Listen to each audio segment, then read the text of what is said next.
Hello, my colleague teachers. The teacher who got engaged in a physical battle with the students and the brouhaha afterwards has set me thinking. So if you're a teacher and a parent, please listen to me. I've heard many teachers who have come to complain that because of that, the attitude of students, the behavior in discipline in schools, and the fact that parents or GS does not allow them to punish students or cane students anymore. Now, if I finish my teaching, I go and sit my somewhere. If I go to school, I just go and teach and I find my work somewhere and do. And I've seen a lot of teachers out of frustration come out to say things that actually undermine our situation. My name is Justice Baole. I'm a professor, but note, my registration number is 7804/95. I'm a trained teacher. I trained in the Wesley College of Education in Kumasi, and I finished in 1995. So for those who are teachers, they understand what I meant by the number. My number is 7804/95. So that is my trained identification number. Now, let's go back to the issue about the students, the lady student who got involved in an overzealous teacher to the point where the teacher was seen to be physically abusing the students.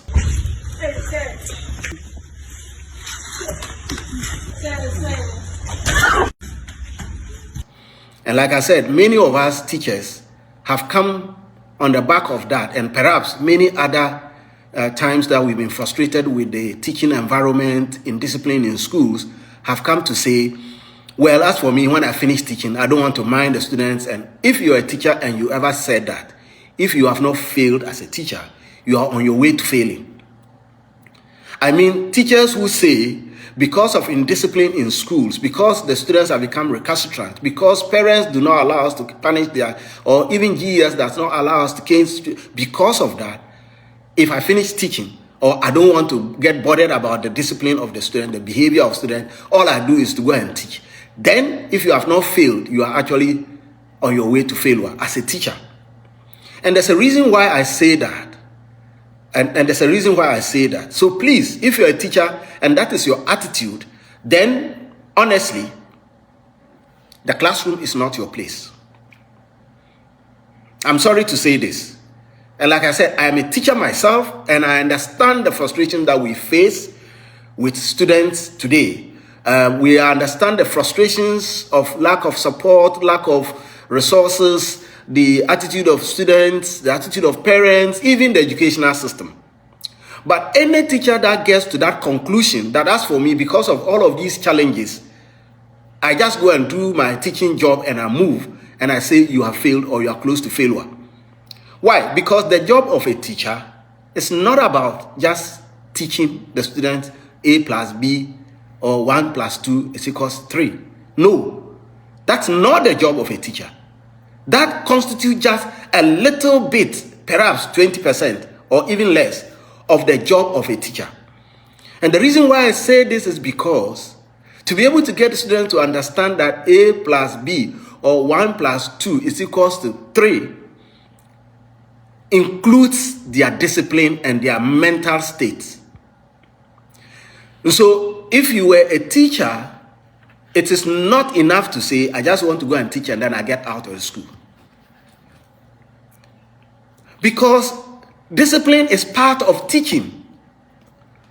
And whilst a few of our students or pupils may become very indisciplined based on sometimes some of the challenges they themselves face, based on the background they have come from and all of that, it is wrong to generalize that and say, because of that, this is what you're going to do. Because when you say that, what you have just succeeded in doing is that you are basing your action on a few students who are recalcitrant, and you actually pay wrongly to every other learner.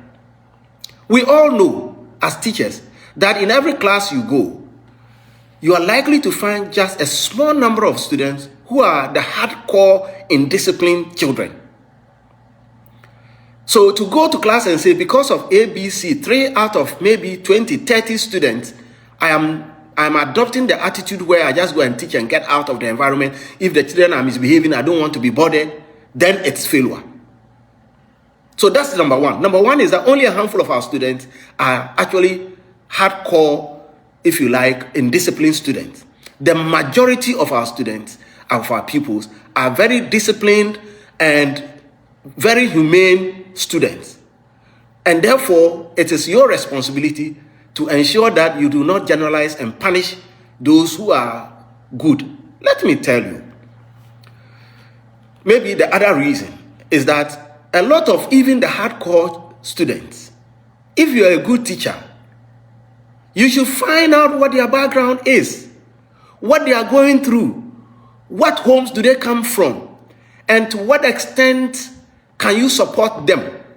And I'll talk about our training as well. I'll tell you a quick story. I was teaching in a class. Throughout the period, there was this young lady seated in the class, and my classes are very, very exciting and humorous. But throughout the period, this girl didn't smile. After the class, I invited her to my office, and I said, please tell me, what is the problem? The girl told me, well, there is no problem. I insisted, and then she broke down and started crying. Apparently, she lost the mother long ago. She was living with the father alone. So she broke down and said, my father broke my heart. Then I said, why? He says, my mother died long ago. I was living with my father. I have 2 other sisters, and they are all married out. So I was living alone with my father. And my father gave me all the promises on earth that he would do this for me, he would do that for me, he would do this for me. One morning I got up and I was getting ready to go to school, and my father said he wasn't well. So I should get a taxi so that I'll take him to 37 hospital before I go to school. And I got a taxi. We sat at the back of the taxi, and my father fell into my arms and died. I got to 37 hospital, and they pronounced my father dead. But my father made promises to me. How can he die? How can he die? And the lady broke down in my office, extensive crying. I had to spend an awful amount of time to be able to get her and to sack her up and to begin to counsel her gradually. If that lady sees this video, she knows herself. But that is the kind of background we have. Many of our children are coming from broken homes. Some of them have had bad company and all of that. And it is the responsibility of a teacher to be able to profile all of their children and to be able to provide appropriate counseling for them, or refer them to counseling so they can be overcome. Their challenges can be overcome. That's the other thing. Number 3, all teachers are trained on how to handle various forms of indiscipline.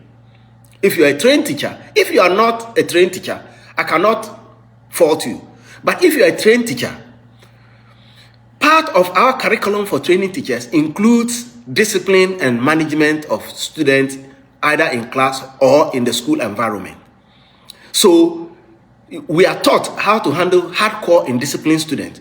We are taught how to handle shy students. We are taught across the profile of indiscipline that students will show up in class.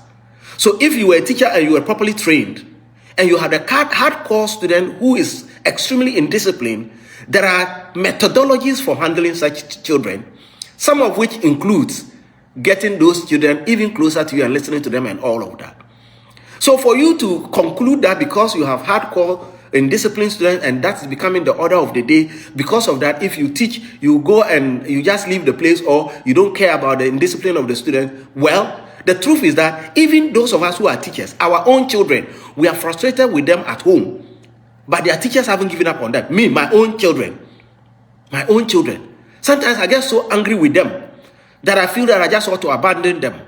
But their teachers, even in the university, will talk to me and say, oh, Professor Baole, don't worry. We will follow up on this, so and so, and we are trying to help them. And so be patient. We will help them, including the counseling unit, all of that, trying to support.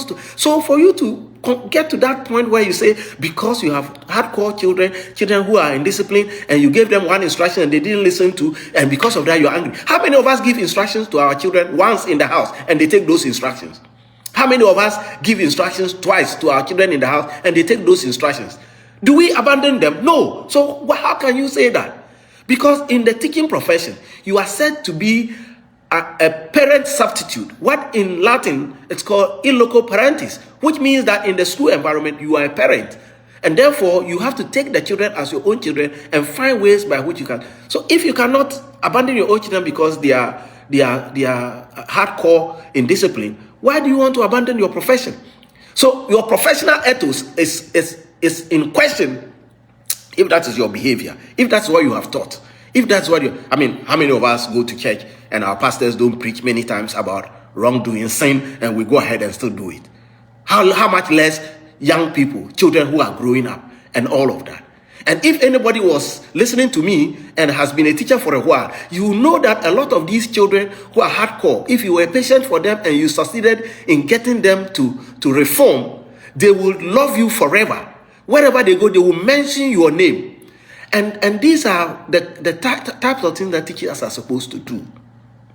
I understand that now it's become difficult, but it is not the way to go to say because the children are hardcore. Look, in the teacher who engaged in the fisticuffs with, fighting the young lady almost at stripping her naked, I thought that was unfortunate. He was overzealous, and I doubt whether he was a trained teacher. Under those circumstances, you can forgive that teacher because he may not be trained and what have you. But it is important that we do not see this as a basis. There is no justification for the behavior of the teacher. The teacher was supposed to ensure that even if the child disobeyed, that the system he reported throughout the system so that the rest of the universities, the school environment or the school authorities can take this up. The environment of the young people in the school environment, if you ignore one young person misbehaving, you are as well damaging the lives of the 20, 30, 100 others who are disciplined students. So we cannot ignore young people who are misbehaving, because when you do that, you have actually let down the many students who are very disciplined students and all of that. And our educational system will crash, and our country will crash. Our world will crash, because those students you are ignoring are the ones that will just become the nurses, the teachers, the doctors, the lawyers, the bank managers. If you ignore them today, you will go and meet them in the consulting room. So there's no way we can go on the tangent of the discipline, because there's indiscipline. Then as teachers we have to abandon the children. We just go and teach, and I go into my barber shop. I go and teach, and then I go and do my work. I go and teach, and I go and take care of my business. That is failure if that is your attitude. So my colleague teachers, please listen. They may be bad students, they may be hardcore students, but it is our profession. Our training actually taught us how to handle those. And if we succeeded in those ones, it helps us to be able to bring them to order, and they will love us forever. And note that if you ignore one student, or you get away because one student is misbehaving, you have let down 100 and 1,000 other students. And they destroy the teaching environment, the school environment, and make it toxic, such that learning cannot take place, teaching cannot take place. So it is for us to do this. I crave the indulgence of the education service to take these matters very seriously and to begin to roll out a lot more training on discipline and discipline management in our schools, because we cannot have this continue. I am a teacher. I love my students. When I go to class, every student will laugh. I know how to deal with the student. I am very friendly. But the students know me. When they see my facial expression change, they know that I am not happy about something, and they know the actions I will take because I deal with it. And I take the student who is misbehaving on in the way that allows this student to be able to learn and to be able to come back into the teaching environment properly, trained. Many of us who are even teachers were worse off than the students that we are actually condemning.